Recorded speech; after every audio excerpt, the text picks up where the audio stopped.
Welcome to the Beyond the Reiki Gateway podcast with Reiki Masters Kathleen Johnson and Andrea Kennedy. Journey with us and let's explore what lies beyond the Reiki Gateway.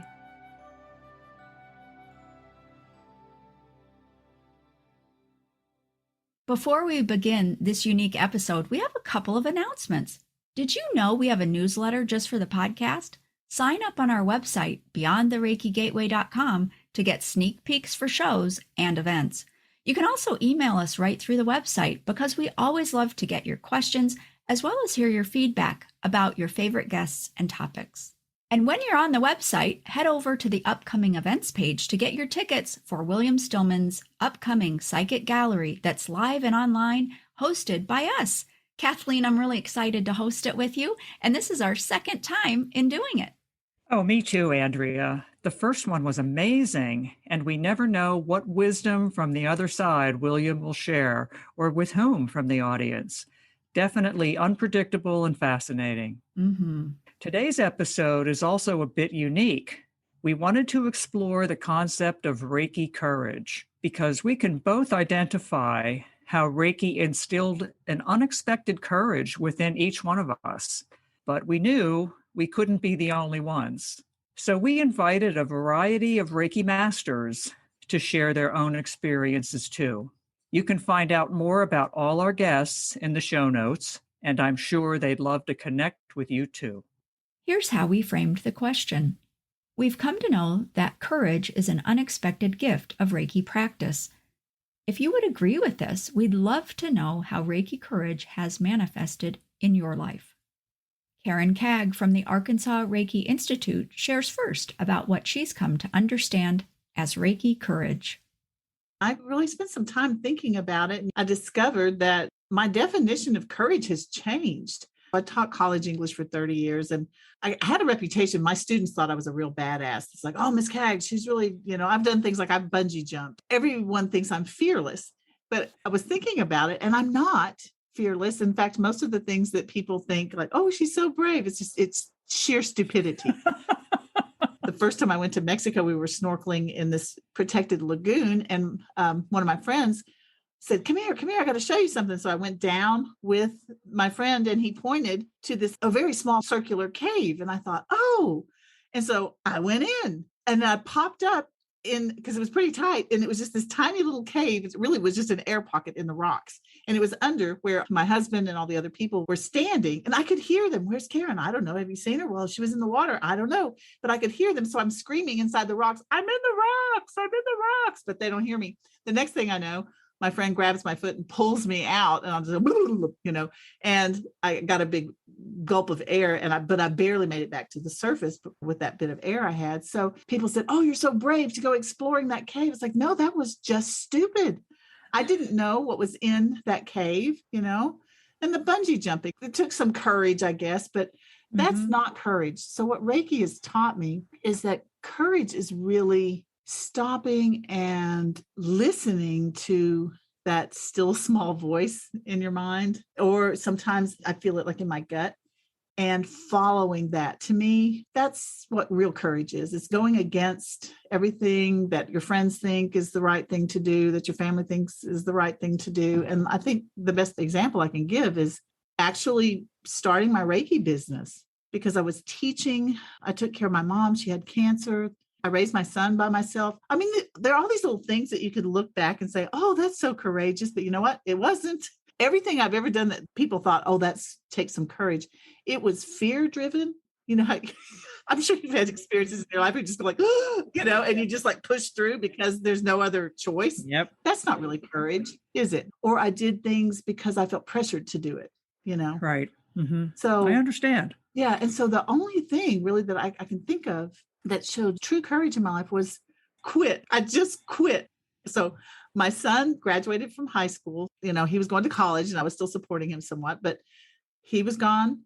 My mom was dead. My dad was dead. And I was by myself for the first time. And I really got still. And I'd been practicing Reiki at that point for 5 years. And it helped me enough to clear away, heal some of that stuff that forced me to do things, based on what other people thought of me, blah, blah, blah, blah, blah. And I got really quiet and I thought, no, this is the time to do this. This is what I'm supposed to be doing. Reiki is what I'm supposed to be doing, not teaching English. And everybody thought I was nuts because I just quit. I mean, I was too young for retirement. I'd paid off my debt. I'd paid off my car. I had a little tiny nest egg, but I just jumped. And everybody said, you're crazy. What are you going to do? What if it doesn't work? Even my son said, Mom, because I taught for the University of Arkansas, he said, if you kept teaching a little longer, I would have tuition discounts. I'm like, I know, but I just can't. So there was a lot of resistance to what I was going to do, but I did it anyway. And it was the best decision I ever made. But it really took a 3-part process. First, I think real courage, you have to start healing yourself. That does take courage. Oh, yes. Give yourself Reiki, clear that off. And then you have to learn to listen. You have to listen to your guides. You have to listen to yourself. And then you do it. Then you lean in, not because somebody else is pressuring you to do it or because you're scared. You do it because you really understand that this is the path. And to me, that's courage. When I interviewed Karen with this question, I found what she said to be so relatable, especially the part about people thought she was courageous and brave, because throughout my life, I'd say especially my adult life, I've had that response from people too, because I've always taken chances. And like Karen said, some of them were pretty stupid in retrospect. Some of them were probably very stupid, but I've always taken chances. People would say, oh, I don't know that I could do that. That seems so brave. And I would just shrug that off and think, kind of like Karen. I just think, well, maybe, but I don't feel that brave. I would just do things because I wanted the experience. But as time went on, I agree with Karen that real courage comes from working on yourself. And also, I think the courage to surrender. The word surrender kept going through my head when I listened to Karen's interview. Surrendering to something that is greater than ourselves and knowing that the answer to most things, if not all, lies within that surrender. And it's not about giving up. It's just about accepting that there are things that we simply can't explain, but we know we're being cared for. We know there's a plan and we know there's a purpose. I found what she said very relatable. What did you think, Andrea? I always love hearing Karen talk because she's so colorful and vibrant when she speaks and really paints a picture for us. So I thought that was really great. But the other thing that struck me was when she said resistance. I thought, isn't that just something? To me, I think that is part of the makeup of what is a courageous choice, because there is a resistance there, a force that you're overcoming, and you're setting that aside.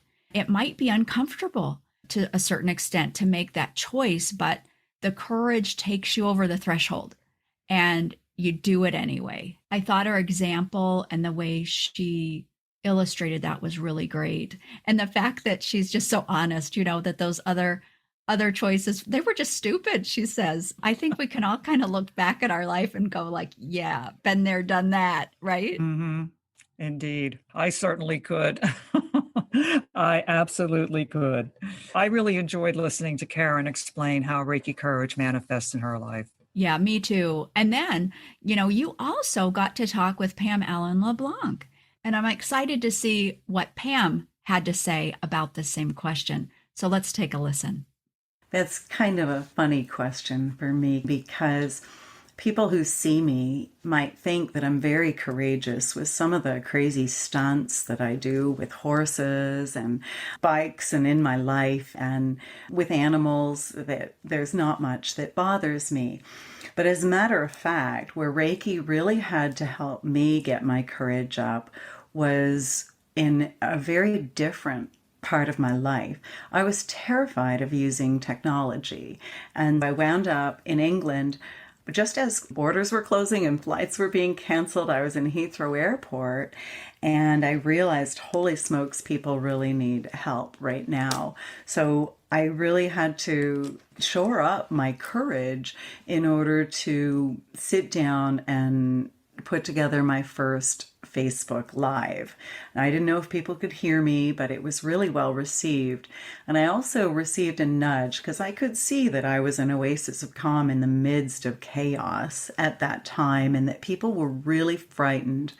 And I really got a nudge to create a Reiki Master Mentor course to help more Reiki masters and teachers and even practitioners reach out to more people to help them in times like these, and so that more people could get access to Reiki. And I was shown that as a licensed teacher with the ICRT and with my MBA in business background, that I could put that all together with my own experiences and help people.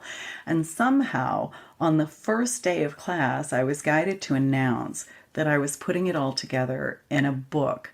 Now, I have known I was supposed to write a book since high school, and I won't totally reveal my age, but that's, more than 30 years ago. And I had avoided it up till now because it seemed overwhelming and terrifying to me to put yourself out there. And it was one thing to put myself out there with technology, and then that kept going, and I created a podcast, and that was hard to do. But to put myself out there with a book, when I love books, they're one of my most favorite things. In grade 3, I'd read all the books in the library. I think there's a word for it. I think we're bibliophiles. And that was so frightening. And I'm really happy to tell you that the course did turn into a book called the Reiki Business Book.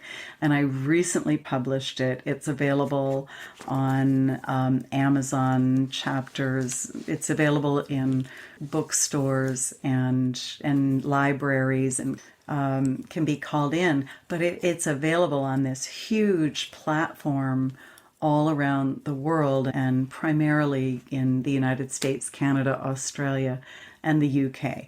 So not only to write a book and put it out there, but then to put it out on such a huge platform, I could never have had the courage to do that without Reiki. That was terrifying to me.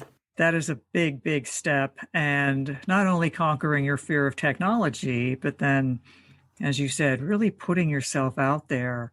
If it helps people the way that I hope that it will, it's worth it 100%. I really liked how Pam actually offered 2 ways that Reiki has given her courage. First with the technology, and then also writing that book and putting it out there for so many people to see and hopefully help. I think a lot of people have that fear of technology for sure, but I loved how she described that there was a need out there. And she had the fears, and she put one foot in front of the other, and just one step at a time. And here she's just really accomplished something quite amazing. Yes, I noticed that too, that she mentioned 2 things, and I thought that was interesting. But, I think that if you really dig deep, I think most Reiki people would say they can identify more than one area in which Reiki Courage has manifested in their lives. I would say that's true for me. The topic of technology is one of those for me. It still makes me nervous, and I've come a long way since I first started working with it. But even for me to do these interviews and then have them in a format that could be used for an episode like that, it was daunting to me because it is something I've not done before. So yes, the technology thing I could definitely relate to. And putting yourself out there, I think most Reiki people can relate to that as well. Me too, Kathleen. And next, our friend and past guest on the show, Tina Zion, explains how Reiki's gift of courage opened up the world to her, quite literally. I didn't even have to think about this question. Reiki not only opens up our intuitive abilities, and some people say it blasted open their intuitive abilities, but it also opens up the world to us in new and surprising ways. I had to be courageous because someone reached out and emailed me, and she said, I'm from New Zealand, and the New Zealand Reiki Association, I think is their official title, would like to know if you would come to our annual conference and lecture about Reiki for us. They had read my Reiki teacher's manual at that time. And I thought, oh my goodness, I've never been to New Zealand. Oh my goodness. Okay. And I said, absolutely, I will come to New Zealand. And so I did. I had already traveled a lot, but I'd never been to New Zealand. And to stand in front of a group of people who are already very professional Reiki people, and they just took me in with open arms. And they had been trained in a slightly different way than what I had been trained in. And I was so afraid when I stood up in front of them because these were very long-term professionals. Some of their native people, the Maori, were there as well. And I just thought, I have to be strong. I have to be courageous about this. So it opened the world to me, and it will open the world to other Reiki practitioners, but in different ways. Whatever Reiki offers to you, I would say jump on it and actually take advantage of that. So for me, it opened up other countries. It opened up other awarenesses and other cultures and things like that. And it led me to writing my book about Reiki. So be aware and be courageous, be strong that Reiki will alter your life in some way, but it will always be in a very positive way. But even positive, sometimes we have to be very strong. Right. And would you say that Reiki itself helped you in those moments of speaking in front of that group and taking a leap? Oh, absolutely. Yes. In fact, to do that, I just turned it over to Reiki energy. And so even though I had a bit planned of what to say, I just realized it was just kind of the information was just flowing through me. And then I was actually invited to a sacred ceremony with the Maori people. I was scared to do that, and yet that opened up for me. I was allowed to be a member of their tribe, so to speak. So be aware and be strong and have courage, because Reiki will alter your life, but in very positive ways, but also very surprising ways. Very surprising ways. Tina is such a lovely person, and I really loved her answers, especially the part about jump on it. When Reiki offers something to you, jump on it. And I think that is such valuable advice because, as she said very clearly, when Reiki offers you something, you know it's positive. You know it's meant to be. It's part of your purpose, part of your journey. And wow, to me, that was the most valuable piece of what she said because it was pretty much the theme through which her whole answer flowed. And I loved the bit about her having a ceremony with the Maori. What an honor. That was so impressive. I really enjoyed listening to this interview. Yeah, I always love talking to Tina. She's so delightful. I just love her energy and always the teacher. I just think that she's just amazing. But I think you really touched on it too, Kathleen, and that is jumping on it, taking advantage of what Reiki brings to us because it is always good. And it makes me remember, Reiki can do no harm. Reiki always helps us for our highest good. And I think the more we trust that, the more we practice with Reiki, when the opportunities do come up, I know for myself, I'll often say yes before I even really think about it, before I really have a chance to get too scared. And I think that comes from me just trusting the Reiki and just knowing it's not going to bring me something that isn't in my best interest, that isn't a rich experience. I think in what she shared with us, it was one thing after another, and she just seemed to totally be in the flow and accept each little challenge. Even if she was afraid, she just went for it. And well, she jumped on it. Agreed. Yes, she allows the information to flow through her. That is the way it is with Reiki. Once you turn it over to Reiki and allow that to happen, the information, the energy just flows through you and really helps you in the way that you need. I think too, it can bring us things, bring us opportunities and new experiences that we could never even dream for ourselves. Oh, so true. Absolutely true. Our next guest that I got to talk with on this question, Kathleen, is Heather McCutcheon. And she is based out of Chicago, and you might be familiar with the Reiki Brigade. She does amazing things with bringing Reiki into her community. Let's take a listen to what Heather had to share.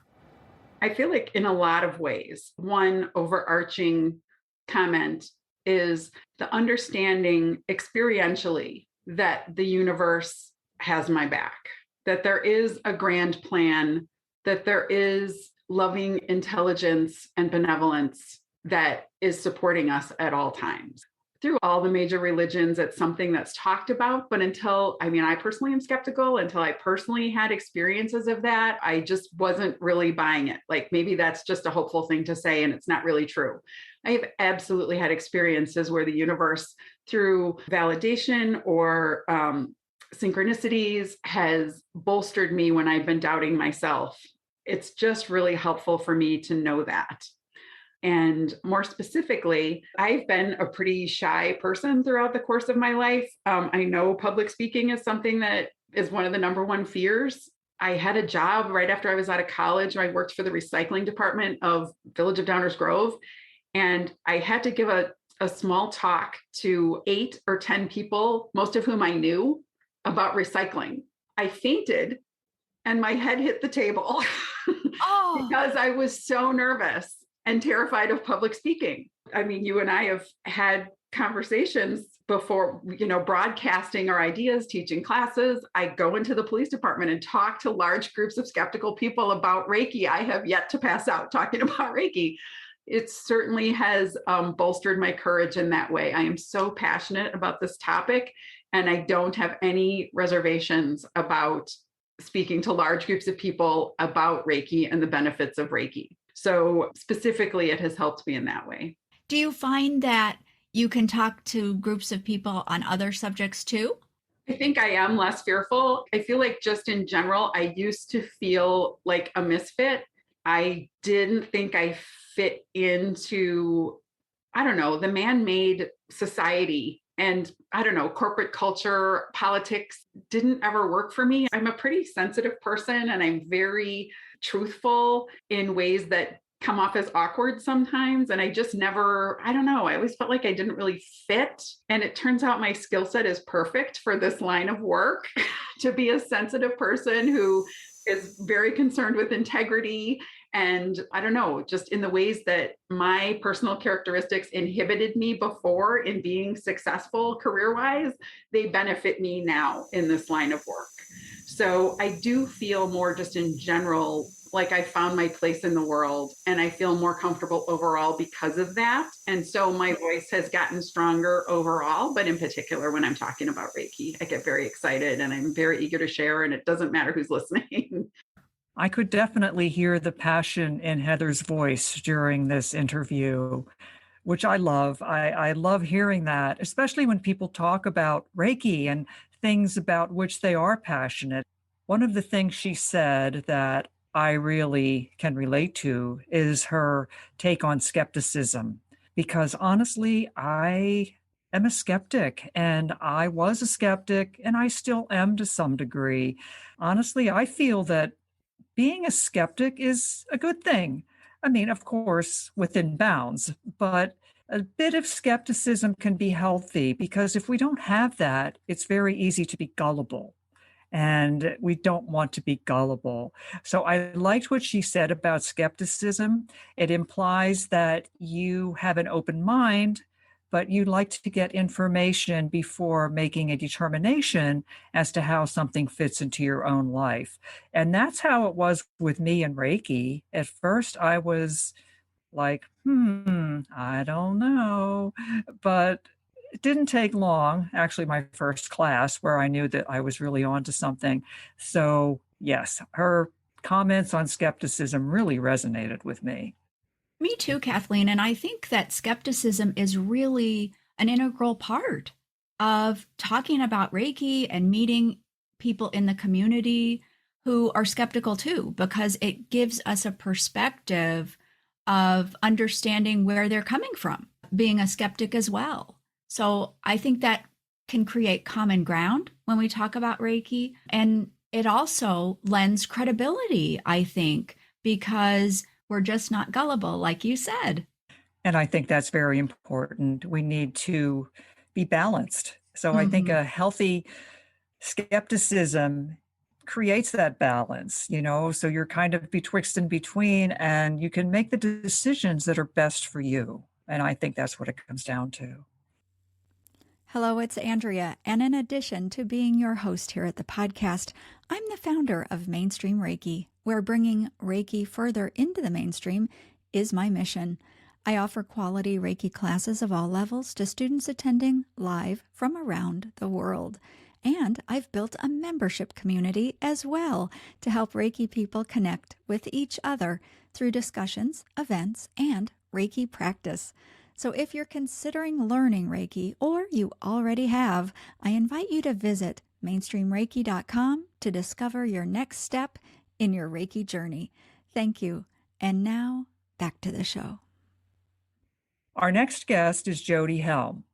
Now, you may remember Jody from a recent episode in which she discusses her work with the archangels and the messages she receives from them.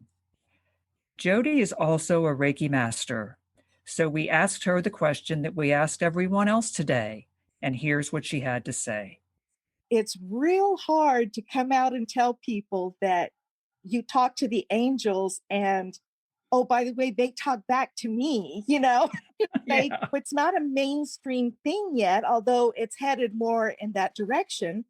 But Reiki gave me the courage to not only start writing the messages that the angels have given me and posting them on the Medium platform to share with whoever wants to read them, but it was even harder to tell my kids, my family. I mean, they know I'm not crazy and they know I'm not a liar. So they believe me, but that doesn't mean they necessarily understand anything that's really going on with it. But every time I would think, oh man, I'm afraid to put that in this article, or I'm afraid to tell my friend who's known me all this time that this is what's happening to me. Every time I thought of that, I remember that Reiki was what started it for me, and it led me to the channeling, and I found the courage that I needed to go ahead and post my stories and to come out of the closet, so to speak. Exactly. Come out of that Reiki closet, come out of the spiritual closet. That happens to a lot of us, and it does take courage. It definitely does. And it started with the Reiki, telling my friends, that I was doing Reiki. And it's always surprising to me that so many people don't know what Reiki is. I mean, I had one person, a barista at Starbucks, ask me if I was a witch. What? I said, no. Oh, my goodness. Yes, like I said, it's not mainstream and people misunderstand. And, I've been told comments on Medium about my articles that have not been nice. It's hard to put your work out there in the first place, but then to be condemned for it is even worse. But I'm happy to say that doesn't happen very often, very seldom. Most of the comments I get and the emails and the questions I get are very positive and grateful that I share these messages. Getting started, that's really, really hard. Yes. It's very difficult, but I found my courage through Reiki. I always appreciate what Jody has to say, and She's just such a fun person to talk to. I'm sure you enjoyed talking with her, Kathleen. And I want to know what stood out for you. But for me, what came to my mind was a shield of protection. You know, a lot of people ask in the Reiki world about how do I protect my energy and, all of that kind of thing. And some people, we've talked about it before on the show, but some people might put a shield to protect them from negative energy. But when I was listening to Jody there, what came to my mind is Reiki is protection all by itself. And I'm curious to get your thoughts about that, because even though she was afraid to put herself out there, making herself vulnerable, the Reiki seemed to create a buffer or a shield for her so that she wasn't taking things personally, that she had the courage and the strength to just go with it and trust. But maybe Reiki in and of itself, just being part of our practice, has that protective, shielding nature.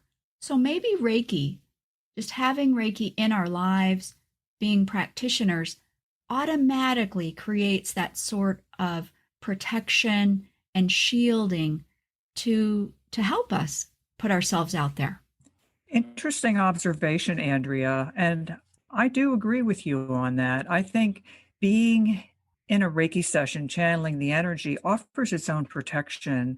And I know we have talked about this on previous episodes, and I've never felt the need to, put a shield up or a barrier or anything like that in a Reiki session.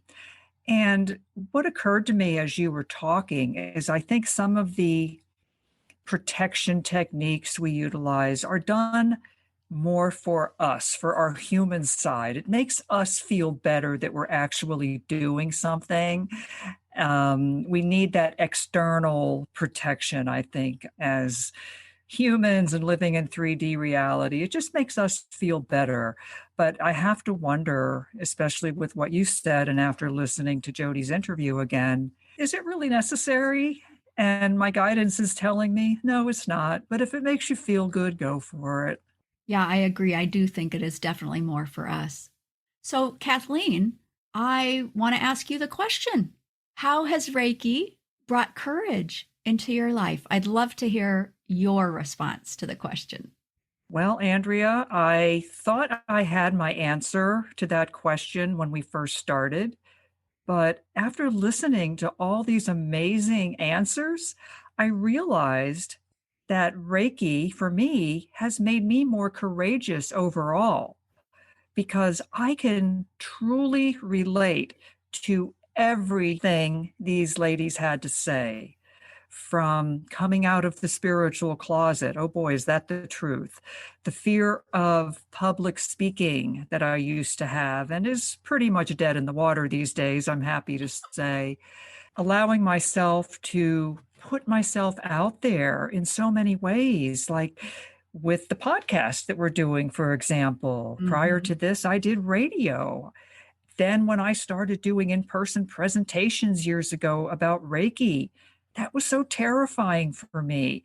And coming from a teaching background, I taught undergraduate courses in college for several years.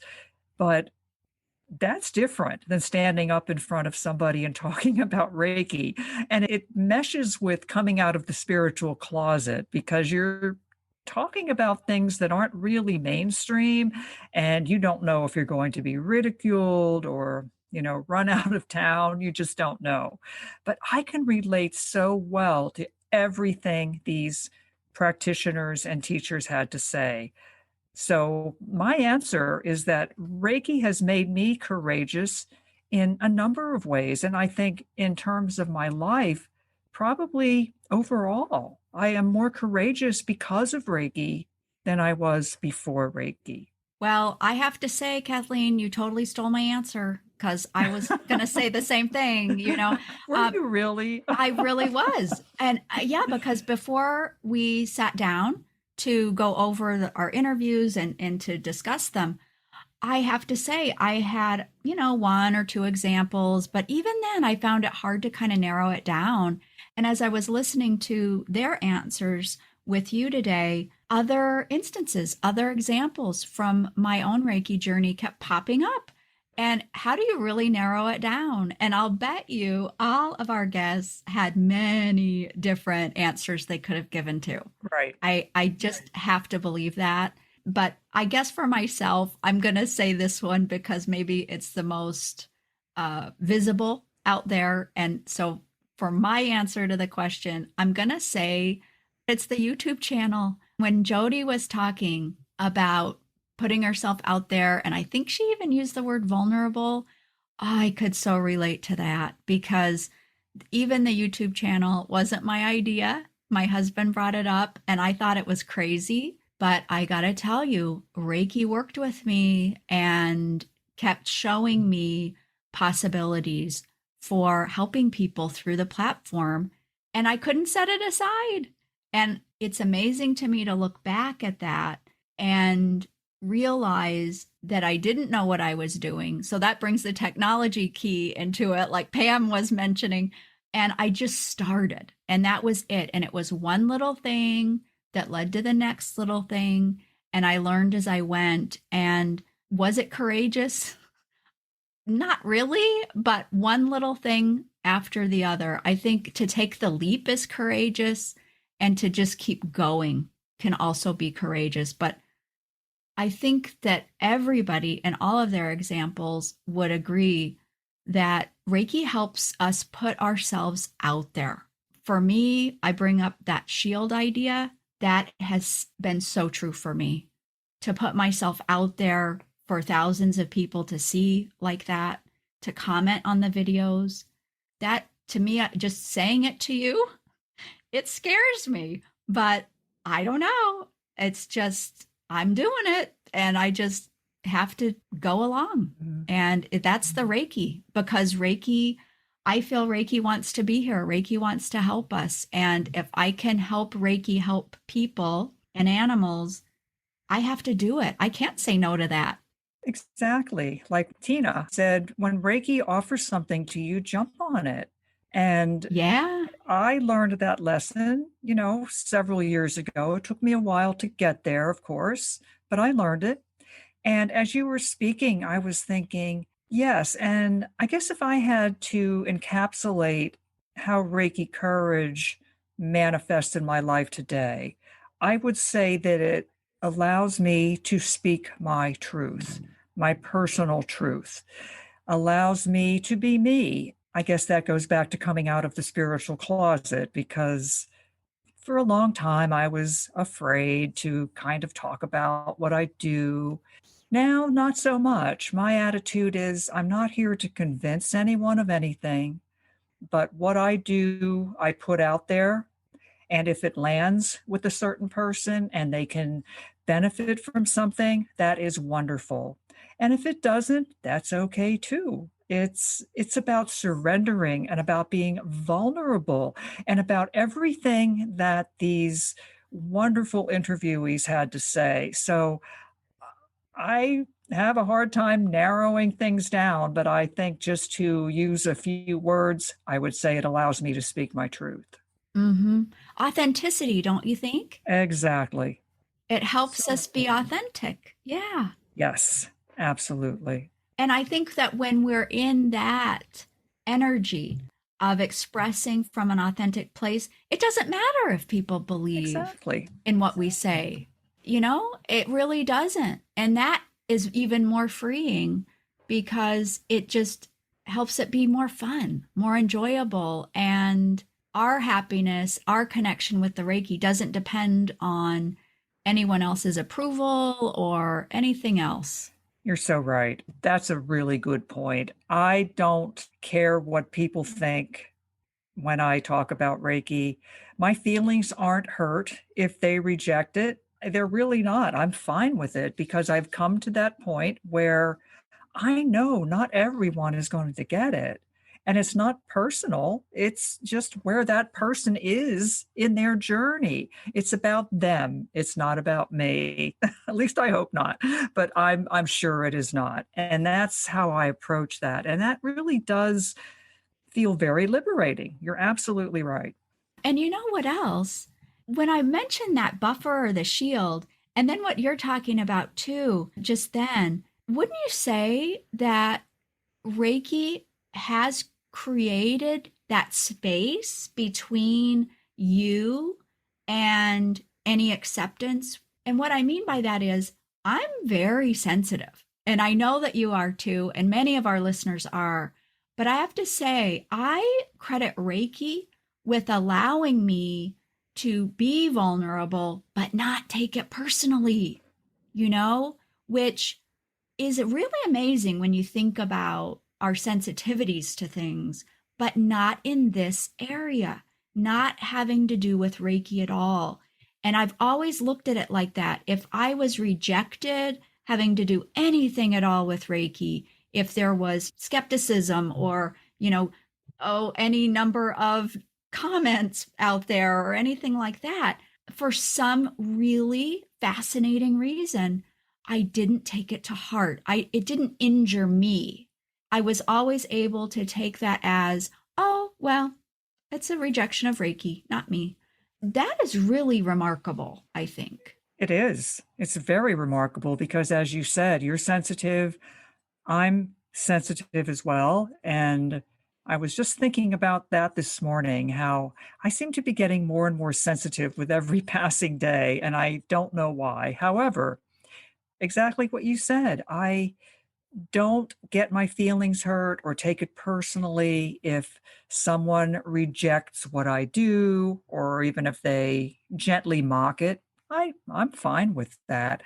I am, however, very sensitive in my personal life. I still have to work on not taking things personally, but I'm working on it and I'm making progress. So I recognize that there is a difference there. But when it comes to Reiki, nah, I'm good. If you like it and you are interested in what I have to say, I'm thrilled.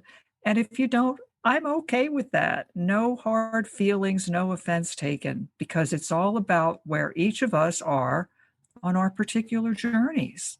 Yep. Unique paths, I think, is what we say. Unique paths, indeed. Beautiful. Well, this has been a great conversation, Kathleen, and I want to extend our thank you to all of our guests that participated in our little question, our new sort of unique episode experience here. And thank you to all the listeners out there as well. Thanks, Andrea. I really enjoyed doing this with you, and it was enlightening and illuminating in many ways. Yes. And if you want to chime in about your thoughts about our episode or contact any of our guests, please reach out through the links in the show notes, and we'll check in with you next time. Beyond the Reiki Gateway. Thanks for listening. And from myself and the team here at Beyond the Reiki Gateway, we'd like to say thank you to our listeners for all of your support, including leaving great reviews, becoming BTRG insiders, and sharing the show with your friends and family. Drop us a line at info@beyondthereikigateway.com anytime. Tell us what's on your mind and take great care. Until next time. We thank you again for joining us. And of course, we invite you to join us next time as we journey beyond the Reiki Gateway with Kathleen Johnson and Andrea Kennedy.